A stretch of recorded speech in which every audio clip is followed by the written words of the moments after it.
de Kazan cet été.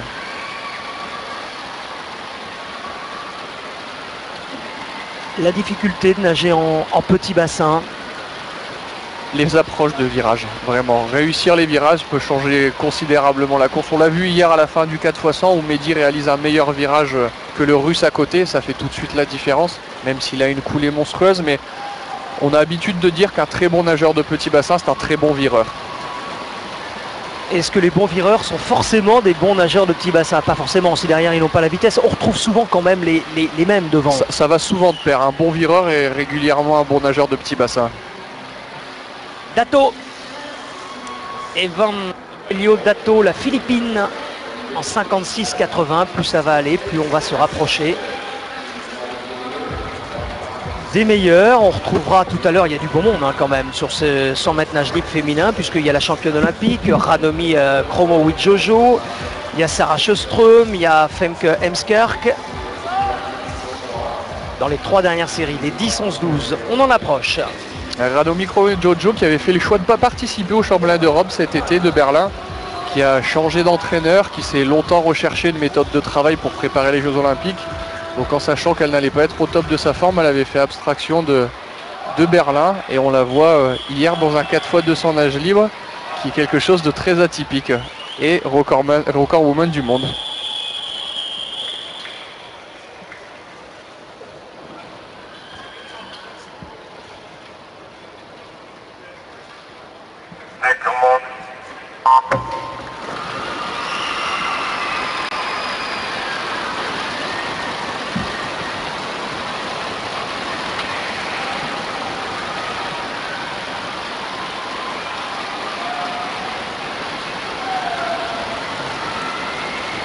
La 8e série avec la colombienne Isabella Arcila Hurtado devant.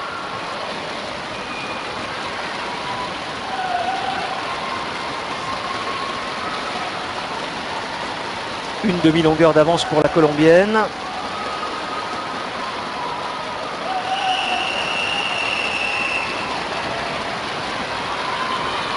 On le voit ici, le 100 mètres nage libre en petit bassin permet d'avoir un tempo un petit peu plus haut, de tourner plus vite les bras. L'avantage des murs, c'est de pouvoir se relancer à chaque fois.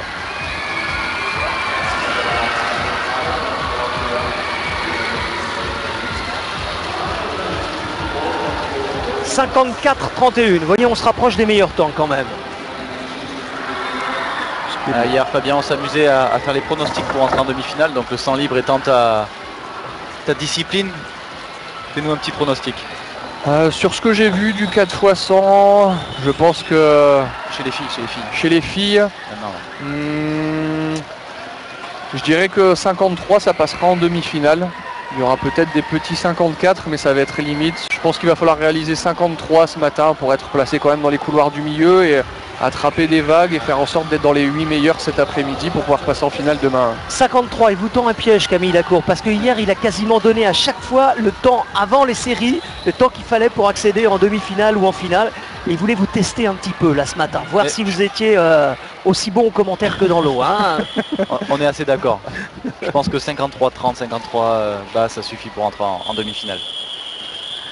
Alors 53, 30 suffisent, dites-vous, pour entrer en demi-finale. On va rappeler que le record personnel de Charlotte Bonnet, c'est 53-04 quand même. Il date d'il y a 2 ans. Le record d'Anna Santamance, c'est 54-34 à Montpellier. Ça va être compliqué pour les Françaises.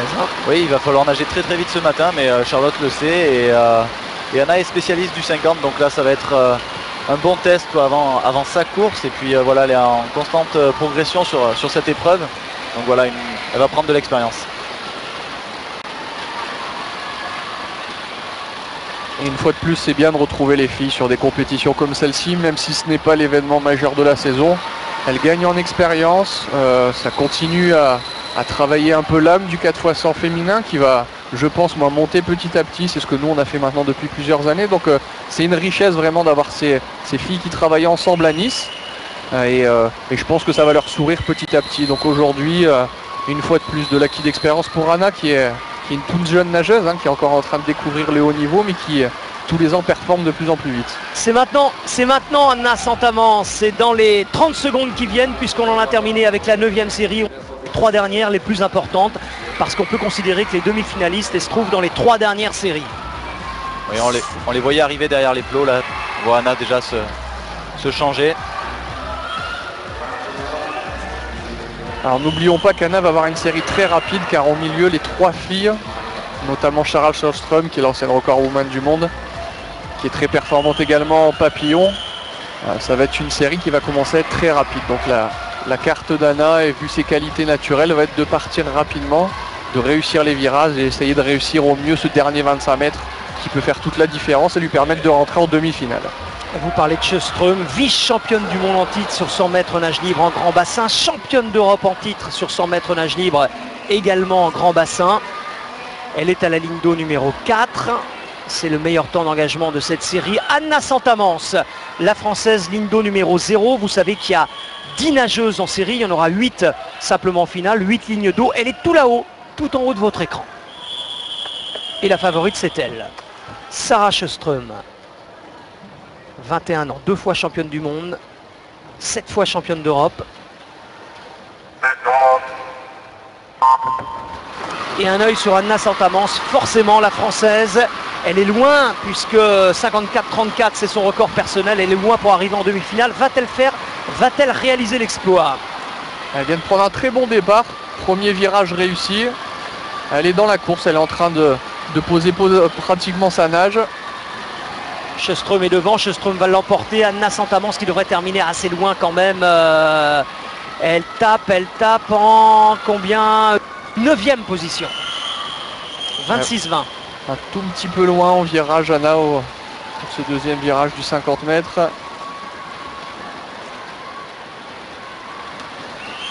Ça va être compliqué pour Anna Santamans. On va dire comme Camille Lacour hier qu'elle est là pour aussi prendre de l'expérience. Parce que pour les demi-finales, il faut déjà oublier. C'est Sjöström, ce n'est pas une surprise qu'il l'emporte en 52-44. Anna Santamans est 9e en 54-45. Ça veut dire qu'elle se rapproche de son meilleur temps personnel, qui date des championnats de France de Montpellier, 54-34. Alors en même temps, elle préfère le 50 peut-être aussi, Anna Santamans. Voilà, elle prépare le 50. Malgré tout, ça reste un très bon temps pour Anna parce que je pense qu'elles n'ont pas préparé plus que ça la compétition avec Fabrice Pellerin, son entraîneur à Nice. Donc ça reste une bonne performance. Et une fois de plus, ce sont des nageuses qui sont arrivées en 2012, qui sont encore en train de découvrir le haut niveau. Et le petit bassin reste une compétition très particulière. Je pense que ce matin, elle a dû encore apprendre des virages et que ça fait beaucoup la différence. C'est ce qu'on a vu parce que quand on la regarde et quand on prend les analyses de course, je suis persuadé que son efficacité de nage ne doit pas être très loin des meilleures de sa série. La prochaine série, alors que Camille Lacour est parti rejoindre Anna Santamans, on l'écoutera tout à l'heure. On écoutera Charlotte Bonnet également à son micro. Alors là, c'est avec elle, Ranomi Kromowidjojo, championne du monde 2010 sur 50, 100 mètres nage libre, championne olympique surtout sur 50 et 100 mètres nage libre. Championne du monde sur 50 nage libre à Barcelone, elle est en train de truster tous les titres. Exactement, la meilleure nageuse du monde sur 100 nage libre depuis maintenant plusieurs années.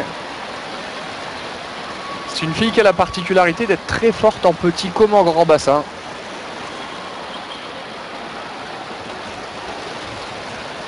Ligne d'eau numéro 4, elle est devant, elle est déjà devant avec presque une demi-longueur d'avance sur Michelle Coleman, la suédoise.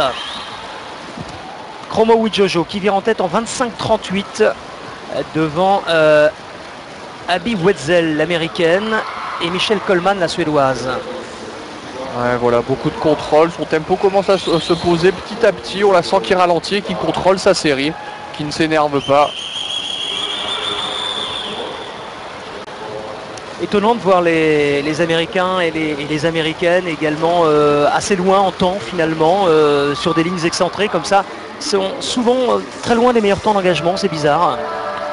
Oui, et puis c'est surtout que là où il y a quelques années où les États-Unis dominaient un peu la natation mondiale, l'Europe a rattrapé un petit peu le temps perdu et à l'image de Ranomi qui maintenant gagne le 100 nage libre l'épreuve reine chez les femmes depuis plusieurs années. Donc qualifié très facilement pour les demi-finales. Kromowidjojo en 52-66 Elle qui est d'origine javanaise surinamaise. 24 ans et qui pourrait bien ajouter une nouvelle médaille d'or. Retrouver dans la prochaine série sa compatriote Femke Heemskerk qui a réalisé un très grand relais hier en partant deuxième du 4x2 pardon, qui a nagé 1,51 lancée hier. Les résultats de cette série, Chromo Jojo. Alors Femke Heemskerk, ligne d'eau numéro 4, Charlotte Bonnet, ligne d'eau numéro 6, la 4e en partant du bas.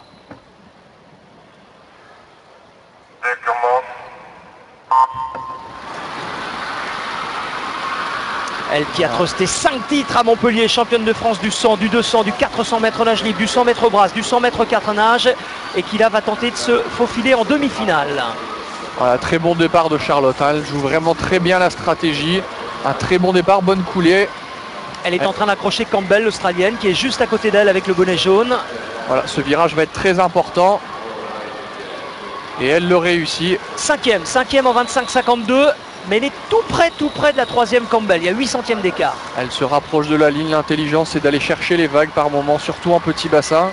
Elle est même en train de passer devant. Charlotte Bonnet, elle peut faire dans les 3 premières. Elle peut faire dans les 3 premières sur cette série, ce qui serait vraiment une excellente performance. Alors, série qui va être remportée par la néerlandaise Heemskerk. Charlotte Bonnet, 3e, 4e. Elle est 4e, Charlotte Bonnet, en 53,09. C'est-à-dire qu'elle se rapproche de son record personnel qui date quand même de Chartres en 2012, des championnats d'Europe en petit bassin en 53,04. C'est un bon temps. C'est un très bon temps le matin. Alors 53,09. Ça va suffire. Est-ce que ça va suffire? Il y a de fortes chances pour que ça passe en finale. On est en train de faire les calculs. On attend l'officialisation. Ah oui, il y en a 16. Elle est 4e de cette série. Ça va passer. Ça va passer pour Charlotte Bonnet pour les demi-finales. 52,44 pour Femke Heemskerk. Femke qui s'est entraîné 4 ans à Marseille avec nous et qui est reparti travailler depuis maintenant 2 ans à Eindhoven avec Marcel Woda. Et elles sont là. 8 premières qualifiées pour les demi-finales et Charlotte Bonnet est le 10e temps en 53,09. 10e temps, ça autorise tous les espoirs pour passer en finale. Ça autorise tous les espoirs. Ce soir, une course intelligente à jouer en fonction de la nageuse qui va se trouver à côté. Je pense qu'ils vont commencer à réfléchir d'ores et déjà à une stratégie ce soir parce qu'on va faire les calculs et on va rapidement savoir à côté de quelle nageuse elle va se retrouver. Et sur des courses comme celle-ci, ça peut énormément changer la donne. Anna Santamant, c'est loin, hein. 30e temps des séries, mais encore une fois, on la suivra plus sur le 50. Exactement, qui est une nageuse qui est une